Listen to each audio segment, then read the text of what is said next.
God Talk Unfiltered. Now, I might bring back a couple memories for Allison and maybe Kelsey, but if you've heard me talk at some of the God Talk events before, I've talked many times about people that are coming together despite our differences. And one way we do that, even though it's through unfortunate circumstances, is when disasters happen. Floods, earthquakes, tornadoes, terror attacks, hurricanes. And my God story revolves around Hurricane Katrina. We all know the story of the storm, the levees breaking, people stranded for days, a week or longer, and so on. But I like to share some stories where I saw God in spite of the tragedy. Our church sent at least 5 separate groups to New Orleans post-Katrina, and I was privileged to be part of 3 of them. And my first trip in the spring of '07, we partnered with Habitat for Humanity, and it was a game-changing eye-opener for me. Now, I'll be the first person to say, I am not handy around the house at all.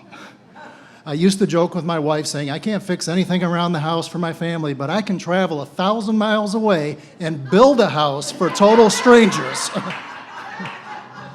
So that for me was a big step in order to do that. However, God wasn't just with me and the others who went on the trip and did the work. God was in so many other places that I never would have imagined. It started with the people at our church who came up with the idea, started planning the trip, our mission and stewardship committee, some of which didn't even go on the trip, but they were part of it. It included our prayer partners, people who would send us cards and notes of encouragement that we would read and share during our daily morning devotions. It included my late wife, who made sure that for each of my 3 trips, she was able to take care of our 2 young boys. Otherwise, I wouldn't have been able to go.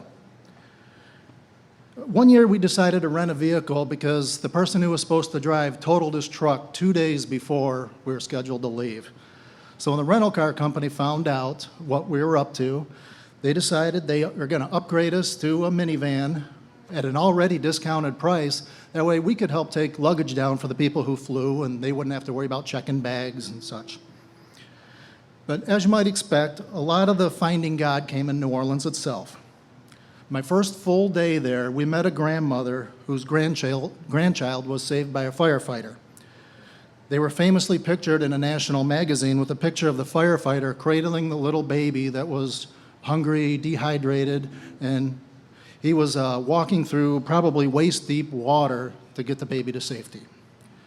20 months later, the grandmother finally found that firefighter and was able to thank him.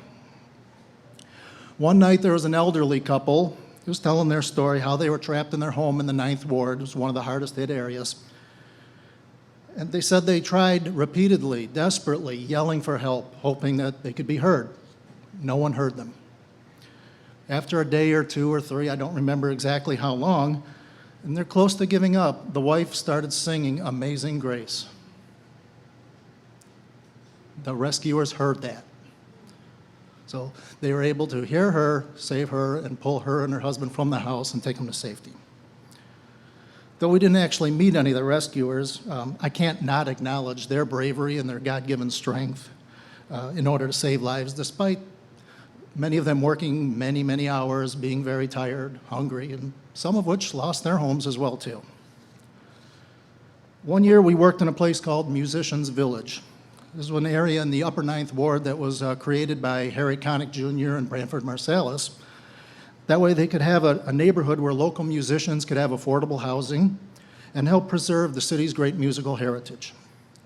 One of the musicians who had already received his Habitat home decided his way to give back was he would give a free concert while we on our lunch break.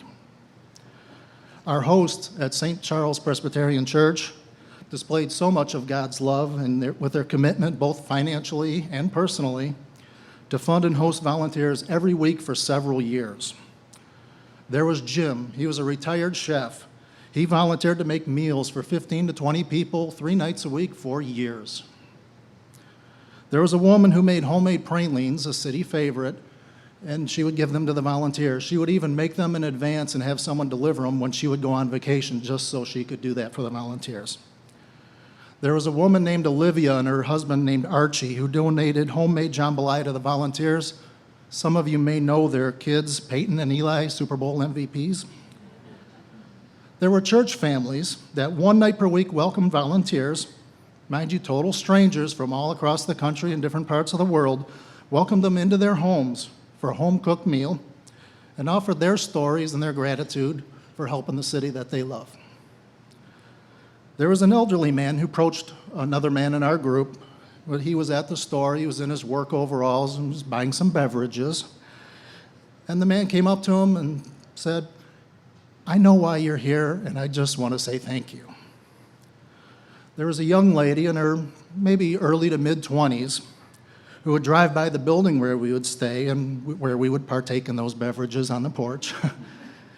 And she'd yell out of her car window, "Thank you," and wave every day at the same time around 4:15, presuming she was on her way home from work.